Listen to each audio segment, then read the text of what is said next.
The intense tingling sensation that the man felt in his groin area quickly turned into a burning pain in his chest. He screamed as his mind went into chaos. A man standing 1.90 meters and weighing 111 kilograms should have been bulletproof, and not in terrible pain, he thought. And this was the last thought when he collapsed dead on top of the woman. "Hey, that hurts, you big idiot!"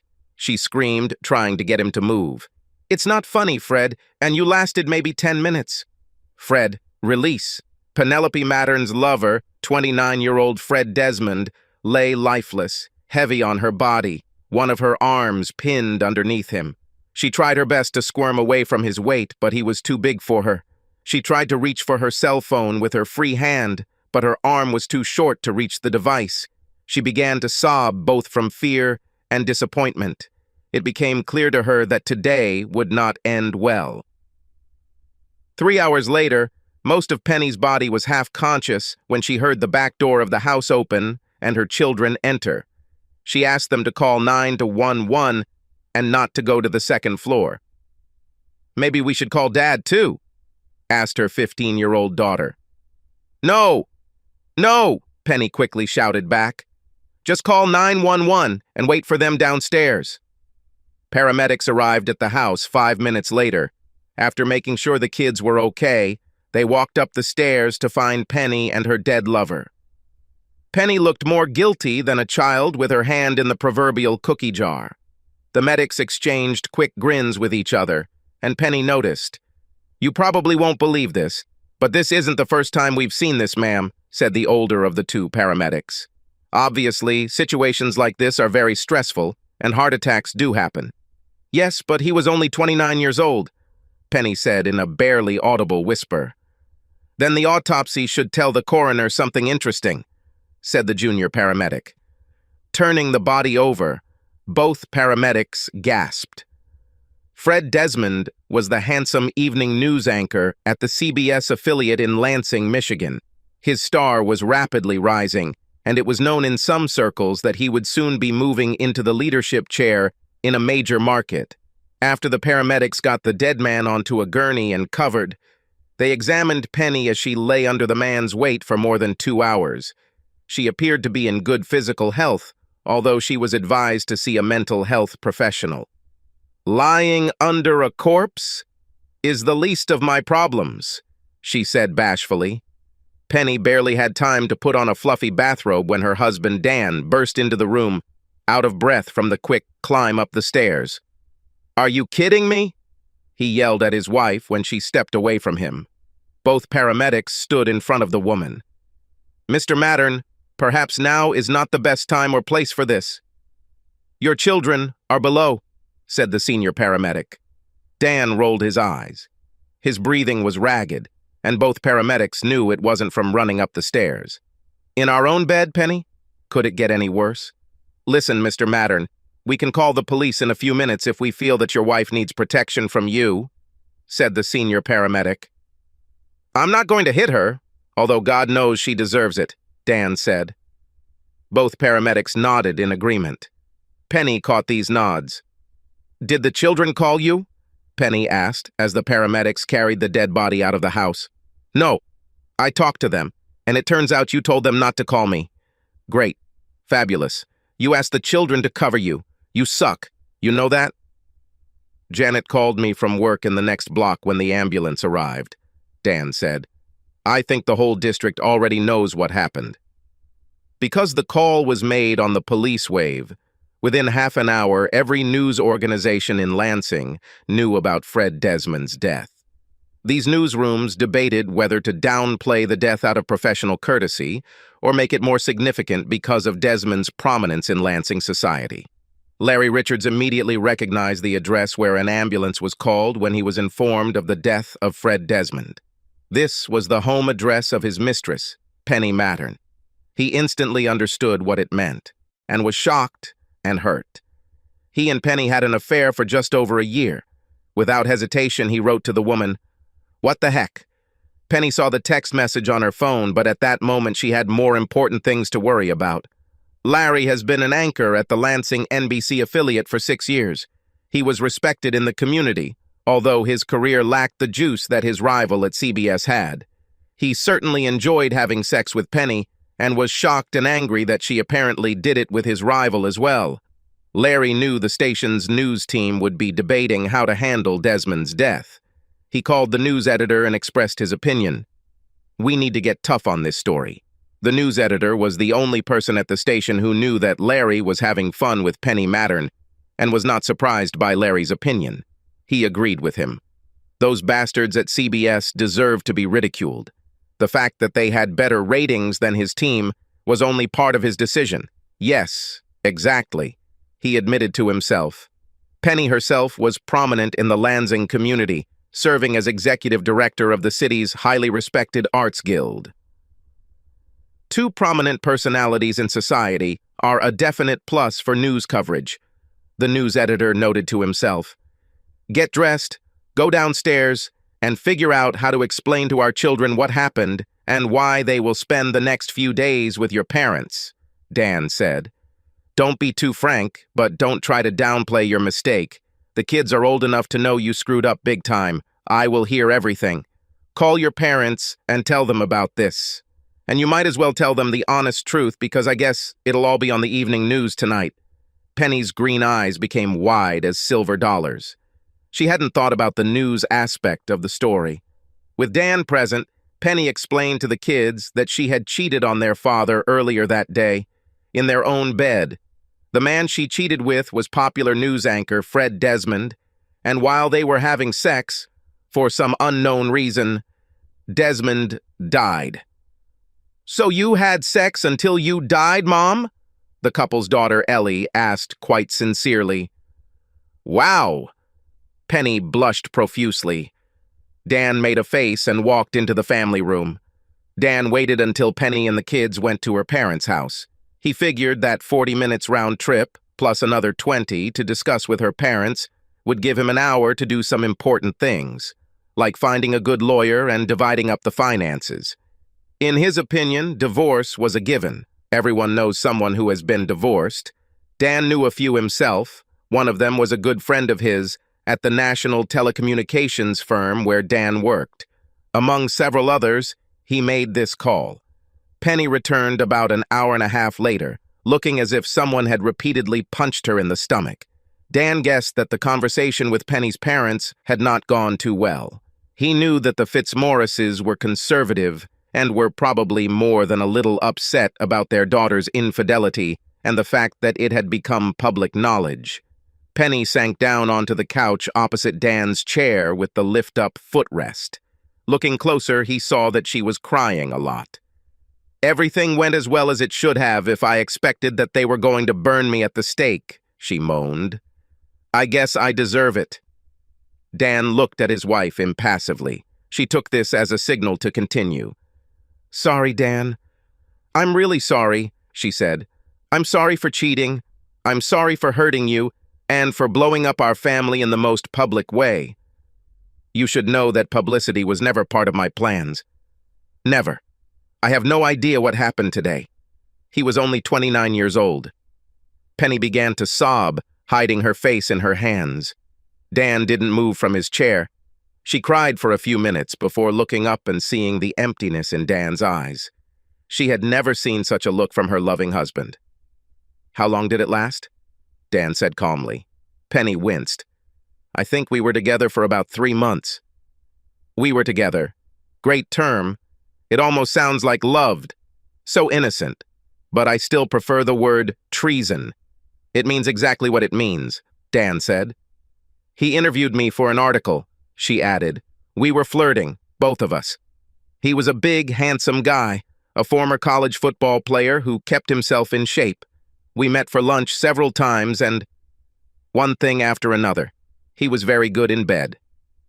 "That's good to hear," Dan replied. "Have you always had sex with him in our bed?" She lowered her eyes. "I suppose you know that he was married and had 2 small children." "You left wonderful memories for them," Dan croaked. "I don't want a divorce, Dan. Please, I will do everything that you want.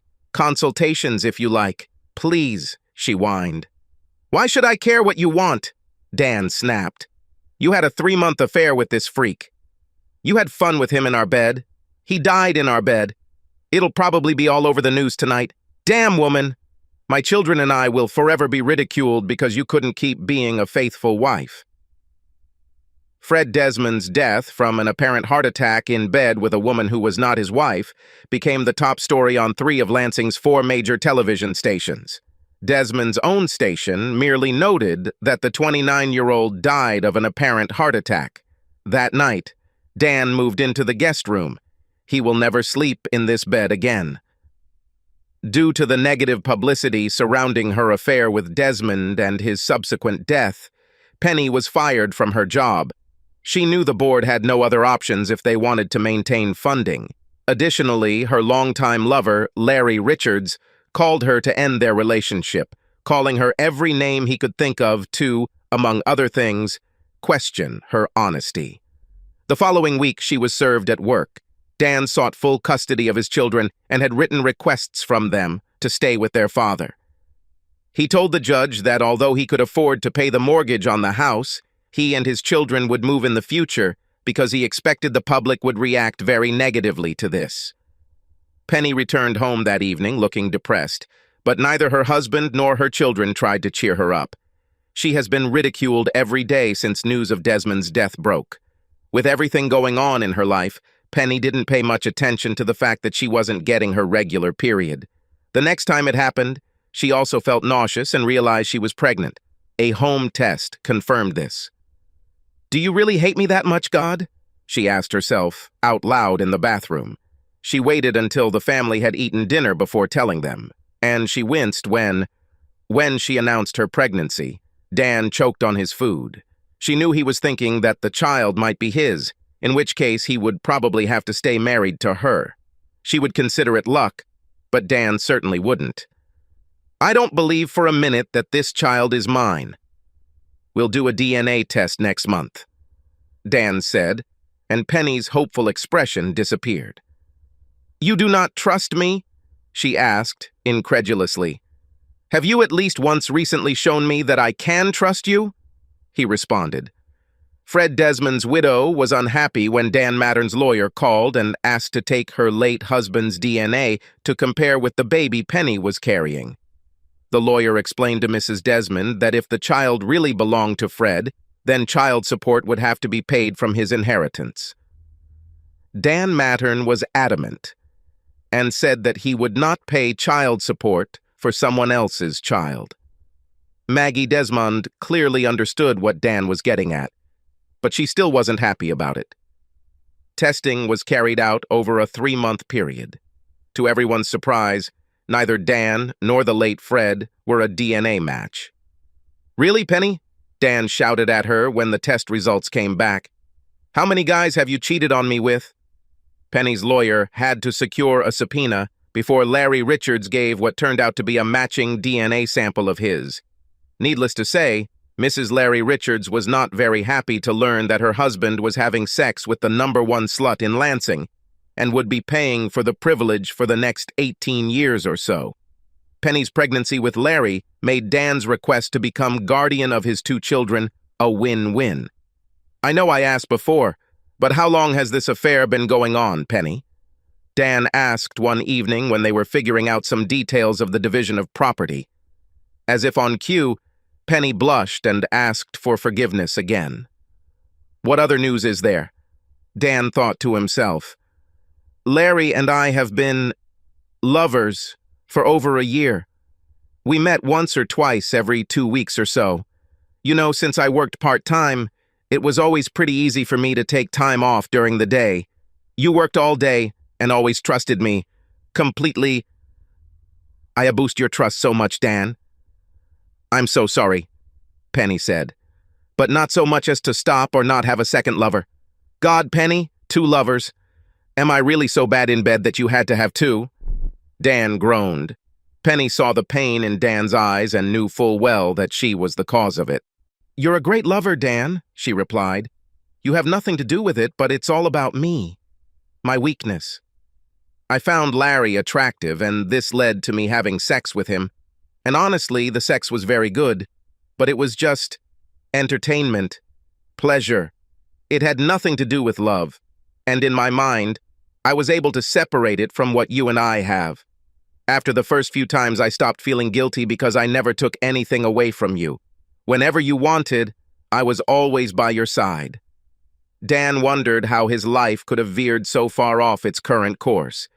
He met Penny at a party at Michigan State University when both were students. She was a short girl with small, perky breasts, long blonde hair, and bright green eyes. He was a tall, thin mathematician with curly brown hair and an easy smile. Before meeting, both had little sexual experience. One date eventually turned into marriage. The couple was compatible in every way, especially sexually. Especially before the birth of children, it seemed that nothing was inaccessible to them sexually. Penny had a big sexual appetite, and Dan made it his mission in life to try to give her as much as she wanted. As the marriage progressed and the children grew, sex slowed down and became more moderate. However, to keep the fun going, the couple held special date nights once a month. Dan has been thinking hard about his marriage over the past couple of years. Did he miss Penny when she said she needed more sex? Could she really love him and still have not one, but two affairs? How could she think this was acceptable and not related to their marriage? There's a lot to think about, but it doesn't change anything. 18-year marriage became another statistic. Dan's children fully understood their father's desire to move to another city. In the final weeks before the end of the school year, their classmates had been quite cruel in their comments. Social media has also been unkind. Although his children protested, Dan forced them to undergo several sessions with a psychologist recommended by his lawyer. For different reasons, they both liked 30-year-old Dr. Charlotte Puhaka. "She's pretty cool for a psychologist," his daughter commented. "Yes, and she doesn't look so bad, Dad," said his now grown-up son, raising his eyebrows. "I'm paying good money for you to talk to her and not drool," Dan told his son. Dan only dropped off his children for the first session, so he only met Dr. Puhaka during the second session. He had to admit that his son had a good eye for beauty. Dr. Puhaka appeared to be of Scandinavian descent, with long blonde hair, deep blue eyes, alabaster skin, and long legs. Thor himself would have liked the appearance of the pretty doctor, Dan thought. Dan and the psychologist also had their own meeting within a few minutes of the session with the children. He agreed with her assessment that he, too, could use a few sessions. He knew he had serious trust issues and wasn't sure he'd ever be able to overcome them. Dan attended 12 sessions, the same number as his children. He hoped that the resilience of youth would allow his children to overcome any problems. They had much faster than he could overcome his, and he expressed this idea to a psychologist who told him that he could continue to visit her as needed. "But if I'm your patient, we won't be able to date," he said with a grin. "While that is true, you are making a rather serious assumption," the doctor said, and her manner was not unfriendly. Dan was in no hurry to make acquaintances, either with Dr. Puhaka or with anyone else. Despite the fact that several female acquaintances made him aware of their interest. Even with alimony from Dan, half of the couple's assets, her half of the proceeds from the sale of the house and child support, Penny needed to find at least a part-time job after the birth of her second son to be able to support herself. She also moved, but tried to stay away from the city where her entire family now lives. She also took back her maiden name and began using her full legal name, calling herself Penelope Rhodes. She was proud that she had managed to lose weight during her pregnancy and was soon back to her pre-pregnancy weight. However, she did not start making acquaintances, although she had many chances. A 43-year-old single woman with a newborn baby and a part-time job, there was little time for a social life. She tried to keep in touch with Ellie and Robbie and gradually restored relations with her parents, who decided that they would not punish their third grandson for the sins of his mother. Dr. Charlotte Puhaka was surprised to see Dan Mattern calling her. She had not spoken to him for more than 6 months since the day his sessions with her as a patient ended. He expressed interest in meeting her in person, but did nothing, and she assumed he had found another partner. "Hello, Dan. I thought maybe you forgot my number," she said lightheartedly, giving him the opportunity to open the door. No, just gave us both a little time to forget about the doctor-patient relationship, and also to show you that this is not some kind of revenge, Dan said. Charlotte smiled to herself. It's not uncommon for patients of both genders to become attached to their therapists, especially men, but Dan seems to be different. Charlotte was very pleased because after listening to him during therapy, she decided that Dan was a person she would like to get to know better. It didn't hurt that she found him handsome and sexually attractive. Dan was pleasantly surprised when he picked up Charlotte the following Friday, asking her out on a date.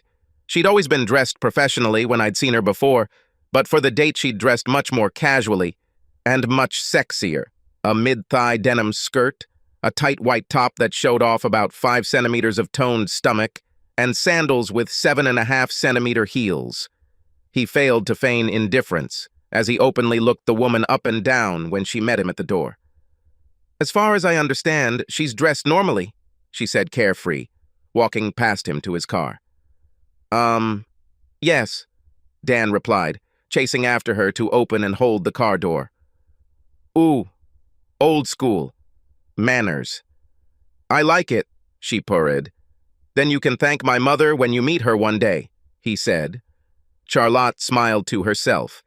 She's been on enough dates to appreciate the little gestures that most men don't do anymore, like opening doors. The restaurant was an upscale barbecue joint that also featured products from a local distillery. When the waitress offered her a large bib, Charlotte felt a little stupid, but decided to accept it after looking around and noticing that many customers were wearing these accessories covered in barbecue sauce. Dan accepted it with gratitude. Having learned that Charlotte drinks alcoholic beverages, Dan ordered them both a tasting set of whiskey, as well as a glass of ice water. After warning his companion to take small sips of whiskey, Dan explained the type of whiskey contained in each glass and some of the tasting notes of each drink. The girl admitted that she was impressed by his knowledge of alcoholic beverages, as well as how well each of the samples goes with barbecue. "So you are a drinker," she said cheerfully so that he would understand that she was joking. "You are like an alcoholic sommelier." "Guilty," he replied. Penny liked wine more. "I prefer distilled alcoholic drinks." He hesitated and winced when mentioning his ex-wife, especially to his former therapist. "Do not do that." "Don't think about her," Charlotte said calmly. "She was an important part of your life for 20 years. And it's natural that she is in your memories. Don't try to hold them in or feel guilty when they come up. Over time, they will fade, and you will make new memories with new people." "Damn! I didn't think we'd have a consultation today," he joked. "Nothing like that," she replied, playfully slapping his arm. When the meal was finished, Charlotte noticed that there were a few drops of barbecue sauce left on her bib. "It really saved my blouse," she said, taking off her bib. "It would be awkward to walk around all evening with barbecue sauce on her." Dan told Charlotte that after dinner they would go to a club with music. After the barbecue restaurant, she assumed the club would be country western, so she was surprised when they pulled up to a club known for jazz. "Jazz? I'd bet on the country. I thought we were going to dance the night away," she said. Dan chuckled again and shook his head. "No country, no hip-hop, no gospel. Screaming guitars are always good. Blues is good, jazz is good. I'm a person with clearly defined tastes," he said. "Do I fit into your clearly expressed tastes?" Charlotte asked, making air quotes as she spoke. "Of course," he replied.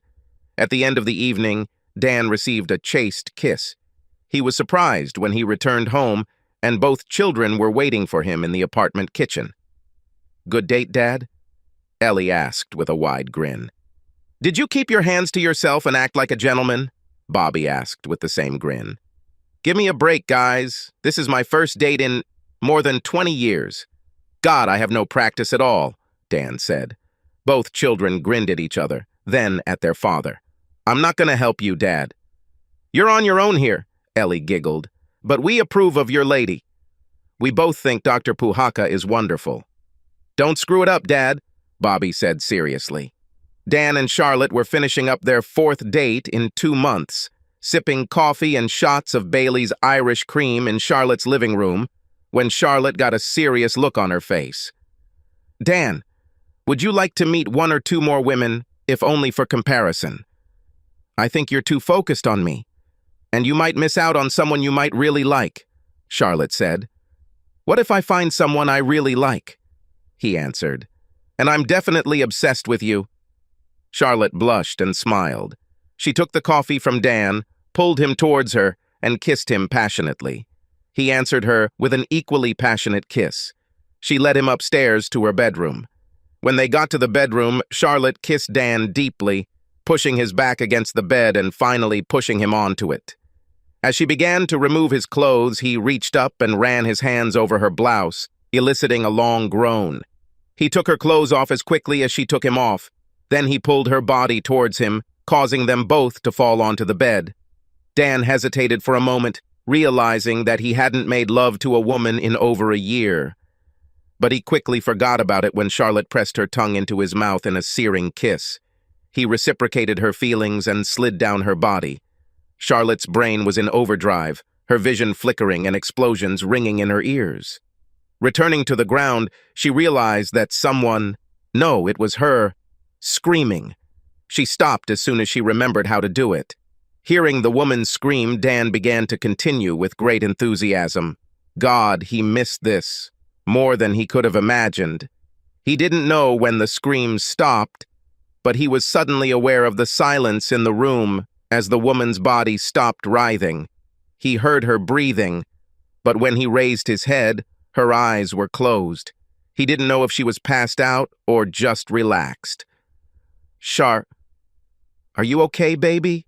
He whispered. Having received no answer, he asked again. He waited a few seconds before he heard her move. What was that? She asked in a trembling voice. Are you okay? Undoubtedly, it was amazing. Can we do this again? Oh yeah. He was inspired, returning to caresses. For a moment, he tried to remember when Penny had been this hot to him. He paused for a moment, realizing what he was thinking, cleared his thoughts, and focused on Charlotte again. He swore to himself that he wouldn't make this mistake again. For several minutes, they kissed, giggled, and talked quietly. Remember when I asked if you wanted to date other women? Forget it. You are mine. Sure, you're mine, said Charlotte. On their next outing, a day of golf and go-kart racing before dinner at a Mexican restaurant, the couple were joined by Dan's children. Ellie, Bobby, and Charlotte hit it off immediately. Dan smiled a lot as he listened to their conversation. The 10-year age difference between Dan and Charlotte was not even discussed. The couple made wedding plans a year in advance until the conversation turned to children. Dan said he thought he was too old for other children, but Charlotte wanted at least 2. They compromised on 2 children. Happy wife, happy life, Dan thought to himself. Dan and Charlotte were sitting in their pediatrician's waiting room with their 1-year-old daughter, awaiting their baby's first annual checkup, when a familiar face walked out of the office, followed by a little boy. Oh, Dan. Hi, Penny said, surprised. She looked at Charlotte and the baby. Hello, Penny. Long time no see. Is this your baby? The last time Dan and Penny were together in the same room was 4 years ago, during the signing of the divorce decree. He noticed that she still looked good despite a few new wrinkles on her face and about 9 extra pounds. Penny noticed that there was some gray in Dan's hair, but he still looked about the same as before and didn't seem to have aged a day. Perhaps it had something to do with the smile on his face that seemed natural rather than forced. She wondered if the pretty blonde holding the child was the reason for this smile, and his youth in general. This is my son, Will. He's 5 years old now, Penny said. And this is Genevieve, our daughter, Dan said. Penny, this is my wife, Charlotte. This is my ex-wife, Penny. Both women looked at each other. Penny was still trying to come to terms with Dan having another child when she came to the conclusion that Charlotte was probably 10 years younger than her and Dan. Charlotte stood up and extended her hand. Penny hesitated before taking the offered hand. It's very nice to finally meet you. The kids speak very highly of you, Penny said. Charlotte just nodded. Dan knew his wife was a sweet woman, But he wouldn't lie by saying the same thing to his ex-wife, because it wasn't true. At least in her presence, the only thing Ellie and Bobby ever talked about Penny was about her health. Dan told his children that while he didn't mind them continuing to love their mother, he didn't want to ever talk about her again. Both children understood and respected his request. "She looks just like Bobby as a baby," Penny said, looking at the baby. "Bobby seems like a very caring older brother." "He's grown into a young man," Dan said. "And Ellie is quite a young woman." "They seem to be, from what little I see these days," she said. She noticed Dan's gaze and quickly added, "I don't blame them for not visiting us more often. I understand that they are busy, but I would still like to see them more often. I am their mother." Charlotte lowered her eyes, hoping the other woman wouldn't notice.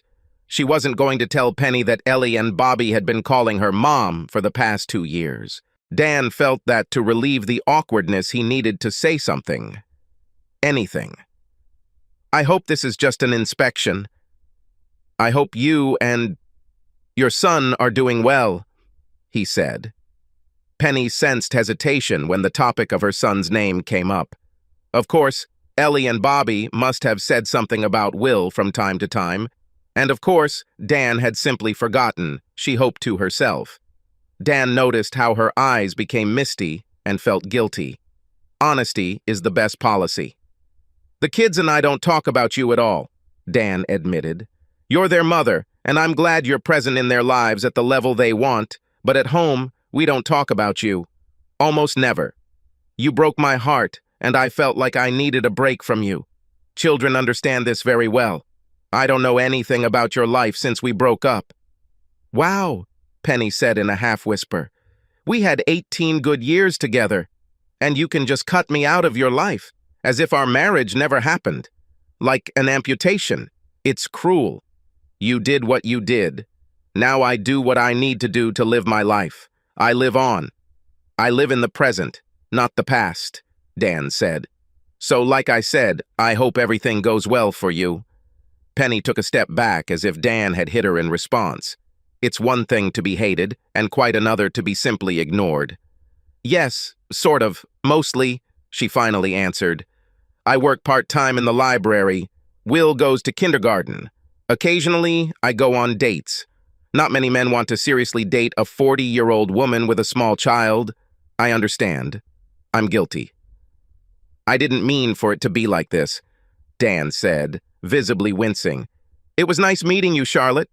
Take care of him. He is a good man. One day I forgot about it and looked where it led." Penny took her son's hand and walked out of the waiting room. Dan smiled shyly at his wife. "Understand, you don't need to say anything." Her antics had led her to this moment. "It's not my problem." "I won't lose a minute of sleep over her," Dan said. "You know that I'm not your therapist 24 hours a day," Charlotte replied. "Sometimes I'm just your wife, the mother of your child. Now kiss me and stop analyzing me. Just love." "I can do this," he said affirmatively. Subscribe to our channel so that your second chaff doesn't cheat on you, and go ahead and listen to the next story, because this story is nothing compared to the next one.